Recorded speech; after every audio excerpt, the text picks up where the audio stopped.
Ja, mine damer og herrer, og nu skal vi til dagens sidste keynote. Og nu skal man roligt sige, at vi skal kigge ud af igen. Alle, der beskæftiger sig med det her, er jo ikke i tvivl om, at det også er globale temaer. Og mange af de spørgsmål, som I har siddet og arbejdet med her, også i løbet af eftermiddagen, er jo præcis de samme spørgsmål, som diskuteres af virksomheder og af erhvervsfolk over hele verden. Men også af embedsmænd, også af eksperter, også af politikere. Og det er måske lidt det skal handle om nu. Vi er meget glade for at kunne byde velkommen om et øjeblik til dagens sidste keynote speaker, som altså i den grad skal tage os ud i det internationale perspektiv. Han kommer her om et øjeblik, mine damer og herrer, Mark Watts.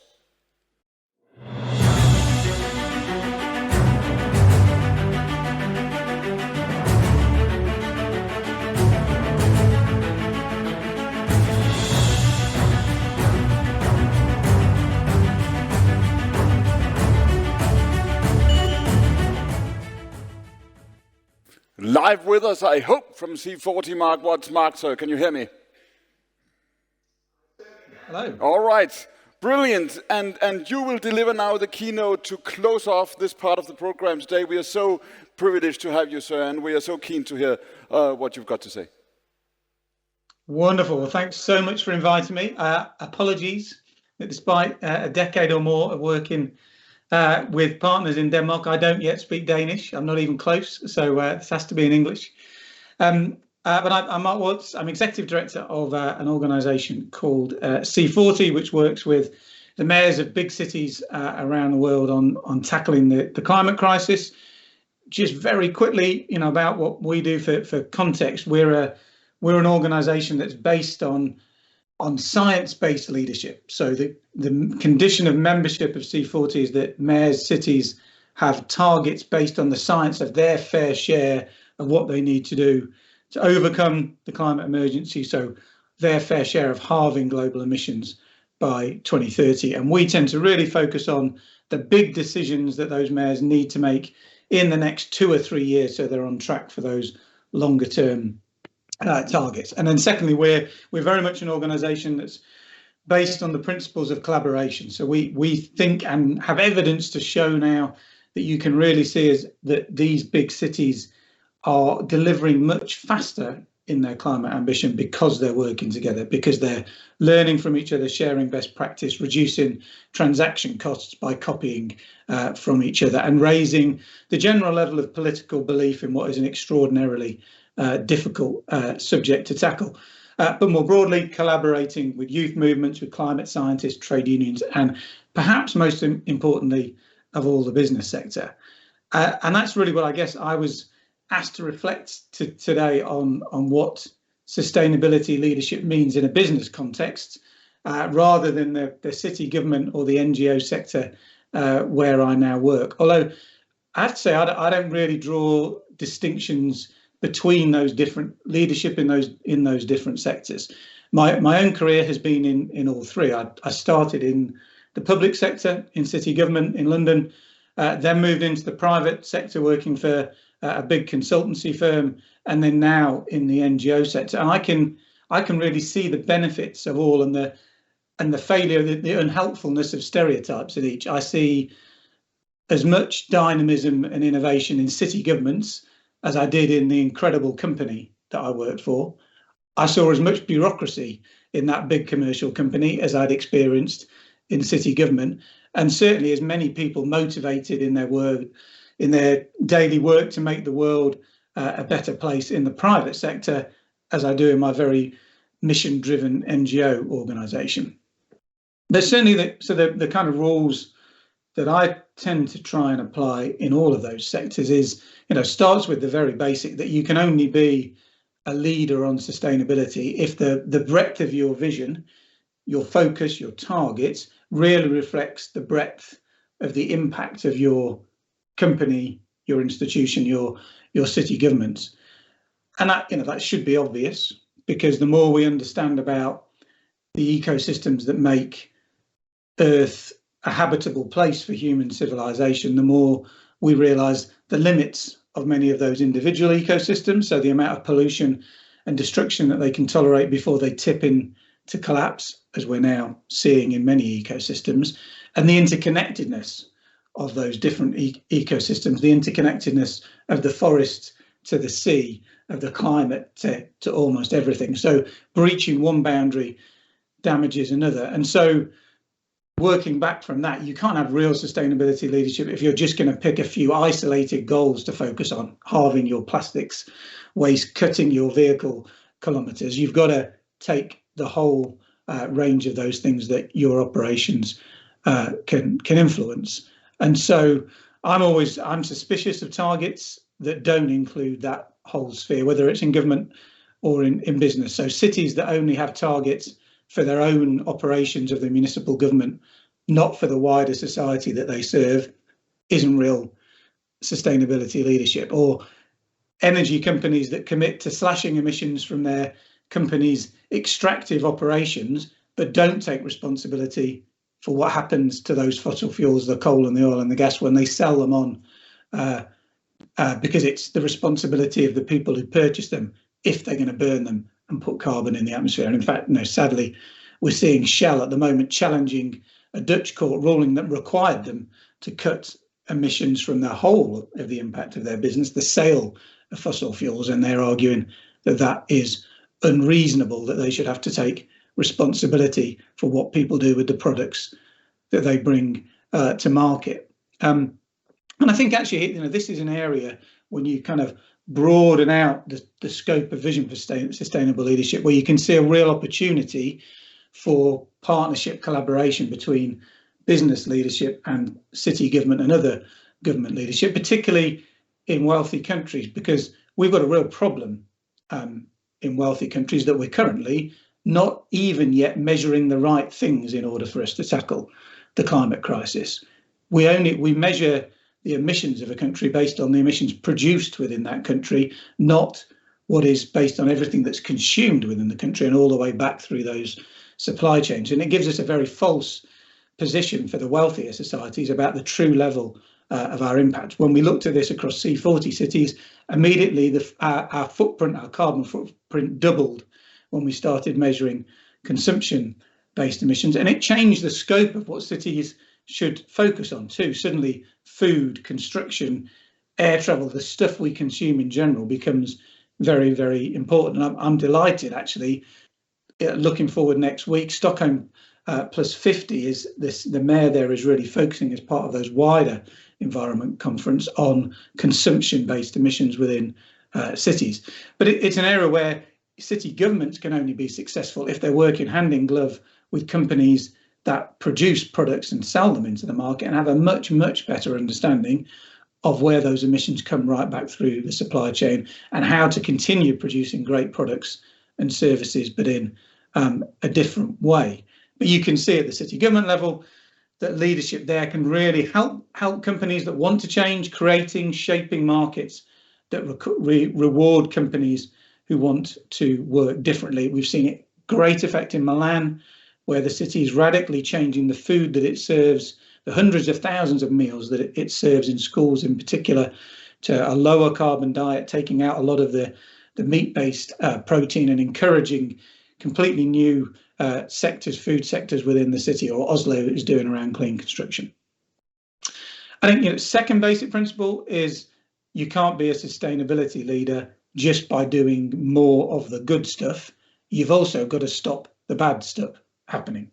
And again, should be obvious, global emissions are continuing to rise in the world, despite record levels of renewable energy production, record levels of investment in renewable energy and retrofitting, and a whole ton of good things, because the growth in fossil fuel investment and consumption continues to outweigh it. All of the commitments that were made by governments at the climate talks in Glasgow last year will result in a 14% increase in global emissions by 2030, not the halving of emissions that we need. And we're consistently told that finance, that money is a barrier to tackling climate change and environmental degradation in general. But it's only true because we won't stop and shift the spending from the bad stuff to the good stuff. $5.8 trillion of public subsidy went into fossil fuels in 2020, $5.8 trillion. And yet the UN's estimate is we only need $4 trillion a year investment in renewable energy to hit the 1.5 degree targets that we need to get on. So it's shifting from the bad from the good. And I think one of the reasons that we're not properly confronting that is either at the level of the Prime Minister, the Mayor or CEOs, is that we haven't yet confronted the reality of the change in attitude that's needed to economic growth. That assumption that underpins capitalism, that the economy, that GDP has to grow each year, and that's the kind of universal indicator of success, based on an assumption that if something makes a profit, then it must fulfill a societal need, that price equals value, that it must be doing good, and that only if the economy keeps growing can we be successful in doing the other stuff that we need to do, like cutting emissions or improving living standards.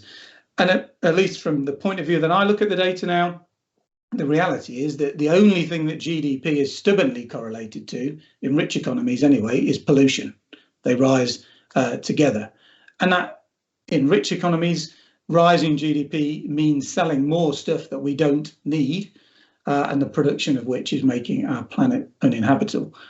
And I used to be a supporter of green growth, but I just don't see the evidence that it's happening anymore.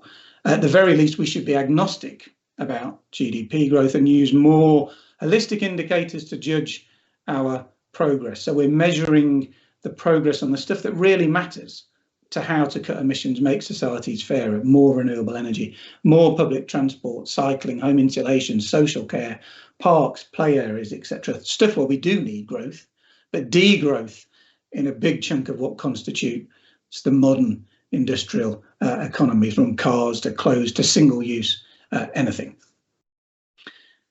Of course, then accountability really matters. So both in business and in government, leaders need to be held account for the progress that they have committed to. In C40, we just make it a simple condition of membership. Every city has to have a climate action plan consistent with their fair share of halving emissions by 2030. We measure the progress every year and they lose their membership if they're not keeping pace. We're actually now, based on leadership in Oslo and 10 or 12 other cities that have followed them, shifting to something even deeper than that, which is annual climate budgets, where the cities have to show that every financial decision that they take in the annual budget has taken into account that it will contribute towards achieving those climate goals, not work against them. I know there are many similar schemes in the business sector. And that requires a more mission-driven approach that equally relates to a company sector, the private sector, as to the government sector, where we don't hide behind what's realistic or possible, two words I hate, but have a new mission-driven economy where it's not acceptable for companies to operate on the basis that it's only the bottom line, that profit for shareholders is that matters, but performance goals that are about more than that. I loved it, the firm I work for, Arab. It was the wonderful thing on day one when I was told as a director coming into the company that the three things I'd be measured on in this order were that my team was happy and fulfilled, that I could look the chief executive in the eye and say the projects that we delivered had made the world a better place, but don't forget to make a profit, in that order. And I think we can see that kind of mission-driven approach can create a new type of entrepreneurship. And we need the same kind of entrepreneurship at a government level. We need entrepreneurial governments that see their role as to create and shape the markets in which companies, mission-driven companies, can be successful and can thrive, rather than only seeing their role to correct markets when they fail, by which time it's far too late. And we can see, I think, a lot of evidence that those mission-driven companies really attract the best talent. So I think I'm running out of time. I think, just concluding here, I think there's huge opportunity for mission-driven cities, mission-driven businesses to really work together. I see lots of evidence all around the world, from Stockholm to New York to London. But I think it's something we need to work much more on, as we need to get a huge escalation in the investment in our green economy now, which we know has the greatest opportunity for creating jobs coming out of a pandemic. We can see in the way that cities have been reorganized around immediate need in the context of that pandemic, how we can redesign cities, that 15-minute city concept that's really taking place, huge new business opportunities, but we've got to do it on the basis of realistic targets, measuring the things that really matter. Thanks very much. Real pleasure to be here today. All right, thank you, Mark. Now, and please, if anyone has questions, do not hesitate to send them to us, and we'll just get to a few of those as well. Let me ask you, Mark, when one looks at the world economy at the moment, there is certainly a great deal of uncertainty, and that is not putting it too bluntly, right? I mean, there are people talking about a true downturn, a real crisis, and not just to do with one single country or one single issue, but that does seem to be, you know, a real challenge there. If that happens, what are we going to see? Because, I mean, over the past 10 years, we've sort of seen a global economy that has tugged along and you know, left people thinking that, well, maybe we do have the opportunity to address the climate issue. If there is a true downturn, if there is a true crisis, won't you hear from all of these cities around the world that there will be no money to deliver on those promises that have been given? Well, I think, you know, we're in the era of constant crises now. This isn't going away. The impact of the climate crisis and all the things that it's driving, you know, the pandemic is fundamentally driven by environmental degradation and bringing those wild animals and all their pathogens closer to us. So one, let's get used to it. This is how it's going to be until we crack this environmental crisis. But two, you know, crisis is always the best opportunity, and wherever you are, to make radical and fundamental change. And I think we've seen some positives coming out of the pandemic, some visions of how we can live differently that people find much better, based on services that are closer to where people live, not having to do all that constant commuting in and out of the office, the value that people place on community, on public space. Let's grab hold of that. Let's grab hold of the fact that we've seen governments rediscover the ability to massively invest in the economy, and let's have that public investment lead now channeled into shifting our economies off fossil fuels. And let's take advantage of the cost of living crisis, not to do what the fossil fuel companies are doing and do a knee-jerk lurch back into gas and coal and oil, but instead to fundamentally get off these volatile, unreliable sources of energy with all of the pollution that they bring, and make this the moment when we really shift to a renewable, a clean-based economy. When you talk to people around the world, I mean, all of these cities that are part of your organization, do you have the sense that they are moving along the same speed? I mean, even within the past 2 or 3 years, have they become more in sync with each other? Essentially, is it a shared momentum, or is it to a larger extent, which I think could be a real worry, a divided world between countries and nations, where this is an issue that is very much part and parcel of everyday politics and the everyday economy, and then parts of the world where it is still, you know, competing for attention? Well, I'd say at the city level and the mayoral level, actually the pandemic really brought everyone even closer together. That, you know, at the moment the World Health Organization declared a pandemic, we had mayors straight on the phone and saying we want to get together and talk, and then that persisted for months of just regular, they're all in the same situation at the same time, never experienced anything like it, helping each other in really practical ways. And that's really massively improved the ability then to carry on working together on the other challenges around equity, around the cost of living crisis, and around the climate crisis. So I think that's a massive positive. You know, on the other hand, I would say that I've been working on climate for 20 years. The geopolitical situation has never been more difficult for making progress on climate, sadly.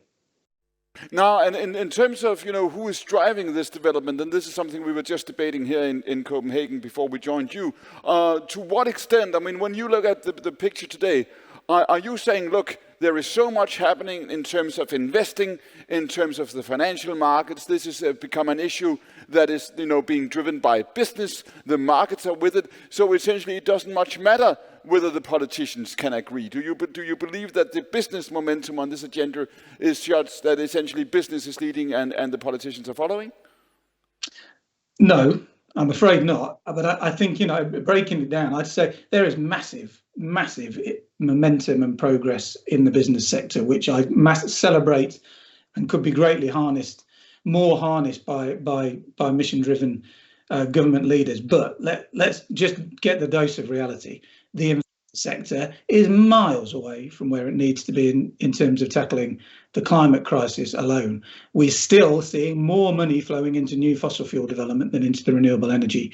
So that needs to be reversed. I think there's tremendous business leadership and from small to major companies that have completely shifted business model, but there's very few places where that's working in lockstep with economic policy at a national level. So there's a genuine shift to a circular economy. There's a genuine shift to kind of support for mission-driven companies more widely. We've got, I think the general rule we work on in C40 is the level of action we can see at a city scale has doubled in the last 5 years, and it needs to treble in the next 5. But on this point with the fossil fuels, I mean, Mark, is there a risk here that what we will see in the years to come is that if growth continues, right?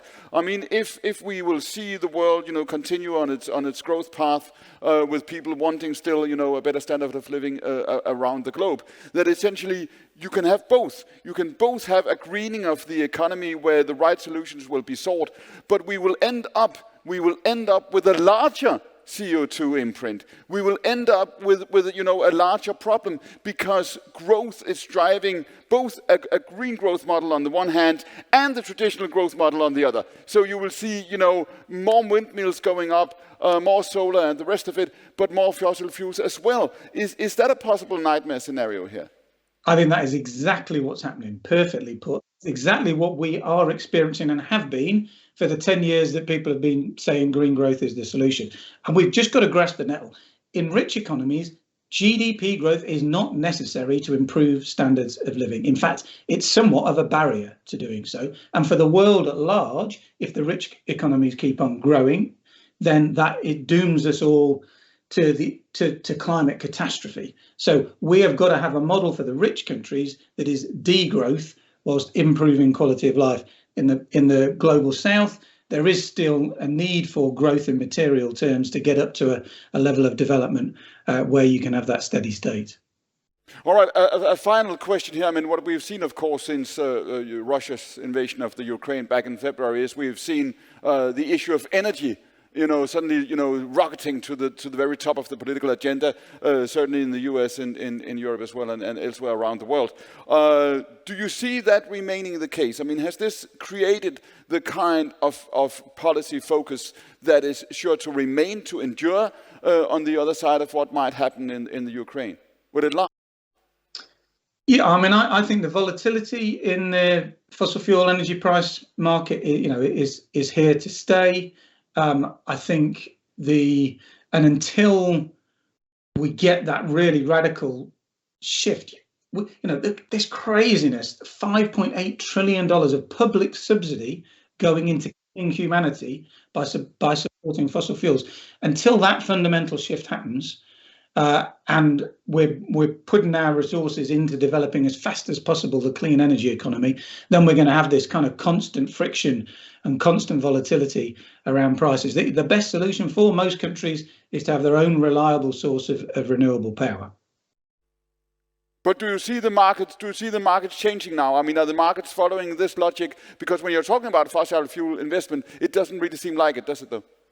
Well, I'm an eternal optimist. I was pretty pleased with the European Union's REPowerEU latest statements, where that's the shifting forward, bringing forward the targets for clean energy, the greater focus on energy efficiency. Let's not forget that our biggest chance of really speeding up renewable energy is to cut our current energy demand, and in particularly in Europe, there's huge possibility. The scaling up of the investment in solar was particularly good, and the relatively small amount of that budget, I think it was about 4% that would be devoted to short-term fossil fuel supply, seemed helpful to me. So I see some optimism there. More generally, though, it feels like the voices of investment in the fossil fuel sector are getting more purchase again at the moment, just as they should be going into the dustbin of history. So final question there, are you saying that we will look back on this, we will look back on maybe not this exact year, but we will look back on this period as saying this was sort of the sea change? I hope so. I think the conditions are there to make it happen, but I couldn't say at the moment. I can feel that I can see that things have shifted and it's happening. But we're certainly at one of those decision points where the whole of our futures are going to be affected by decisions made in the next few months. Mark, thank you so much for your time, sir. Thank you. Thank you so much.